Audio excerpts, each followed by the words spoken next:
اس جنگ بدر میں کل مسلمانوں کی شہادت کتنی ہوئی؟ جنگ کا نام کیا ہے؟ جنگ بدر، سمجھ گیا؟ اور اس میں شہید ہونے والے کل کتنے ہیں؟ 14. سمجھ گیا؟ جب مہینے کی 14 تاریخ ہوتی ہے تو وہ کیا کہلاتی ہے؟ شب بدر. جنگ بدر میں جو شہداء کی تعداد ہے بالکل بدر کامل،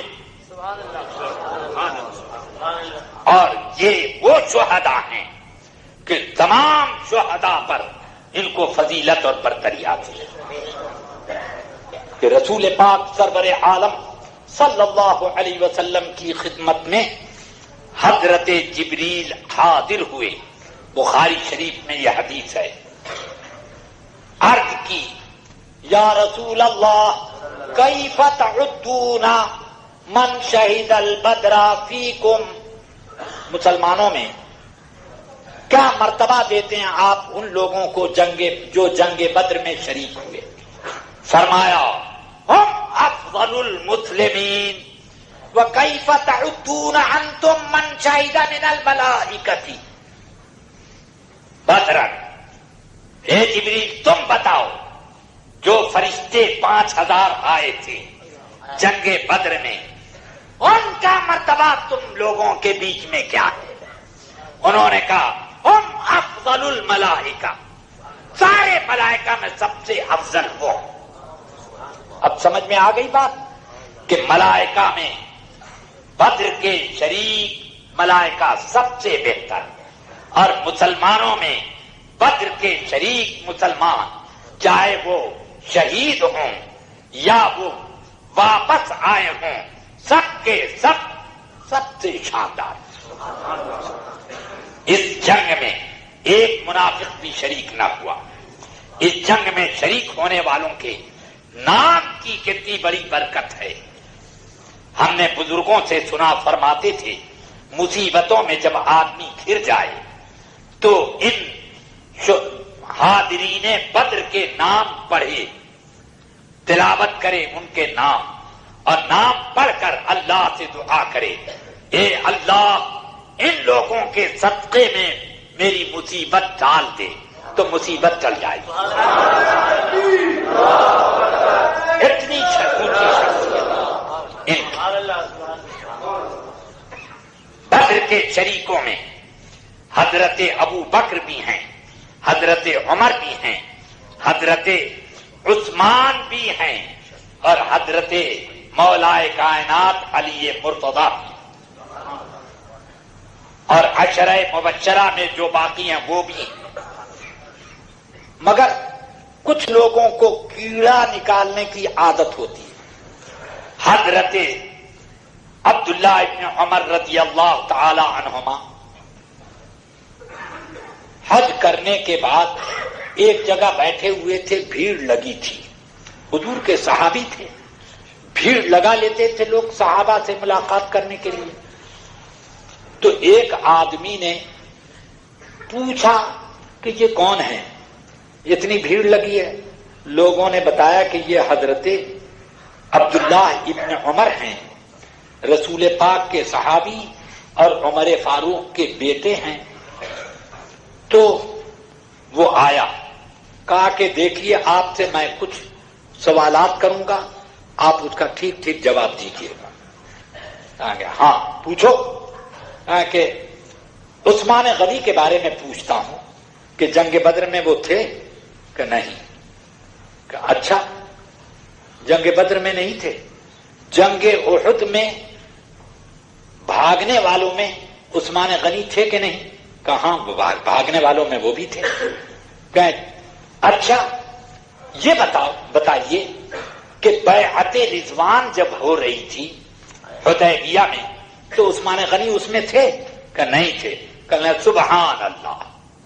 وہ بولا تو حضرت عثمان کو جلال آ گیا. اب وہ حضرت عبداللہ ابن عمر کو جلال آیا. فرمایا ٹھیک میں تجھے بتاتا ہوں، وہ جنگ بدر میں نہیں تھے، مگر رسول پاک صلی اللہ علیہ وسلم نے فرمایا کہ تو میری بیٹی رقیہ کی عیادت کر، میں تجھے جنگ میں حاضر مانوں گا اور جنگ کے مال غنیمت میں تیرا حصہ لگاؤں گا۔ اور جنگ کے بعد رسول پاک نے تمام مجاہدوں کے برابر ان کو حصہ بھی دیا۔ رسول پاک ان کو حاضر مانے اور تو غیر حاضر مانے تو کیا تیری کھوپڑی ہے۔ اور سن، جنگ احد میں بھاگنے والے بھاگے تھے، عثمان غنی بھی بھاگے تھے، مگر اللہ نے قرآن میں فرما دیا وَلَقَدْ عَفَا اللَّهُ عَنْكُمْ، تمہاری اس لغزش کو میں نے معاف کر دیا۔ کہ اللہ نے تو معاف کیا لیکن تم اتنے نالائق ہو کہ تم معاف نہیں ہونے دینا چاہتے۔ اللہ نے تو معاف کر دیا اور تم کہتے نہیں اللہ معاف کرے، ہم معاف ہونے نہیں دیں گے۔ فرمایا سن، حضور اکرم صلی اللہ علیہ وسلم نے مکے والوں سے بات کرنے کے لیے عثمان کو بھیجا، اور اس لیے بھیجا کہ پورے صحابہ میں مکے والوں کی نظر میں صاحب احترام عثمان کے برابر کوئی نہ تھا، اس لیے رسول پاک نے ان کو بھیجا۔ اتنے میں ان کی موت کی خبر آئی کہ مکے والوں نے انہیں قتل کر دیا، تو رسول پاک نے بیعت لی تمام صحابہ سے کہ عثمان کے خون کا بدلہ لینے کے لیے سب اپنی جان قربان کرنے کی بیعت کرو میرے ہاتھ پر۔ سب نے بیعت کی، سب کی جب بیعت ہو گئی تو رسول اللہ نے صحابہ کے بیچ میں اپنا دایاں ہاتھ اٹھایا اور فرمایا ہذہ ید عثمان، یہ عثمان کا ہاتھ ہے، وہذہ بیعتہ، اور یہ عثمان کی بیعت ہے۔ بول، ایسی بیعت کسی کی ہوئی کہ رسول پاک بیعت لے رہے ہیں اور خود رسول پاک اس بیعت کے وکیل بھی، کسی کو ایسی بیعت نہیں ملی۔ اب بول، اذهب بہذا، جا، یہ میرے جواب لے کے جا، اب بول۔ چپ ہو گیا تو حضرت عثمان غنی رضی اللہ عنہ جنگ بدر میں شریک ہیں، اور اس واقعے بیعت رضوان سے یہ پتا چلا کہ خون عثمان کا بدلہ لینے کی بیعت ہو رہی ہے، تو عثمان کی طرف سے بیعت کے لیے حضور نے ہاتھ کیوں اٹھایا؟ جب یہ مان لیا گیا کہ عثمان شہید ہو گئے، ان کے خون کا بدلہ لینا ہے، تو پھر عثمان کا ہاتھ، یہ عثمان کا ہاتھ ہے، یہ کہنے کی ضرورت کیا پڑی؟ اس کا مطلب یہ ہے کہ وہ جو بیعت لی جا رہی تھی وہ انتظام مصالح کی تھی، اور یہ بیان واقعہ ہے کہ عثمان ابھی زندہ، اور یہ بھی ہے کہ عثمان بیعت رضوان سے باہر نہ رہے، کہ ان کے بارے میں آیت اتری لقد رضی اللہ عن المؤمنین اذ یبایعونک تحت الشجرہ، کہ اللہ راضی ہے ان تمام لوگوں سے جنہوں نے درخت کے نیچے آپ کے ہاتھ پر بیعت کی، تو وہ راضی جن سے ہے اس گروہ سے باہر نہ رہے۔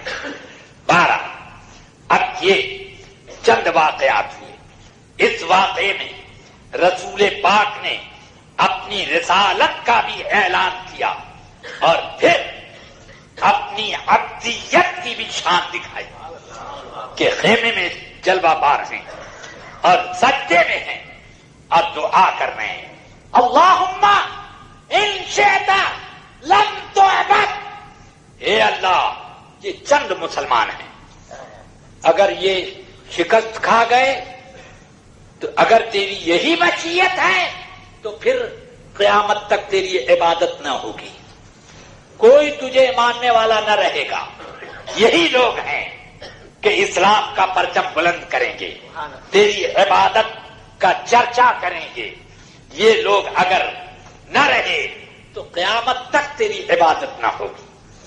حضرت سیدنا رسول پاک صلی اللہ علیہ وسلم کی یہ دعا کی شان، اس انداز میں دعا کرنا، یہ رسول پاک کا مقام عبدیت ہے، عبدیت ہے کہ بندگی خدا کی بارگاہ میں کیسی ظاہر کر رہے ہیں۔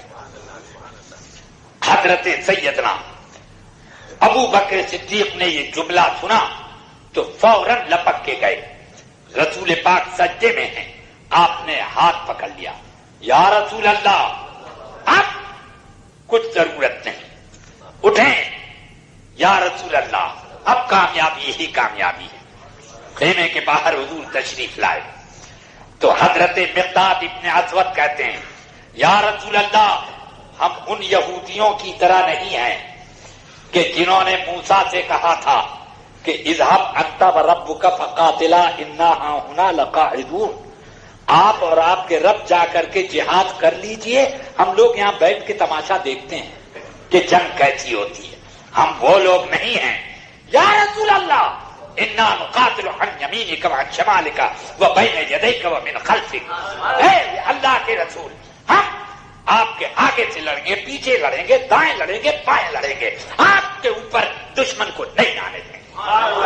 اس وقت رسول پاک کی پیشانی مبارک چاند کی طرح جگمگانے لگی۔ حضرت عبداللہ ابن مسعود کہنے لگے، مقداد کے یہ الفاظ سننے کے بعد مجھے رشک ہونے لگا کہ ایک کاش یہ جملہ میں نے کہا ہوتا، یہ بات میں نے کہی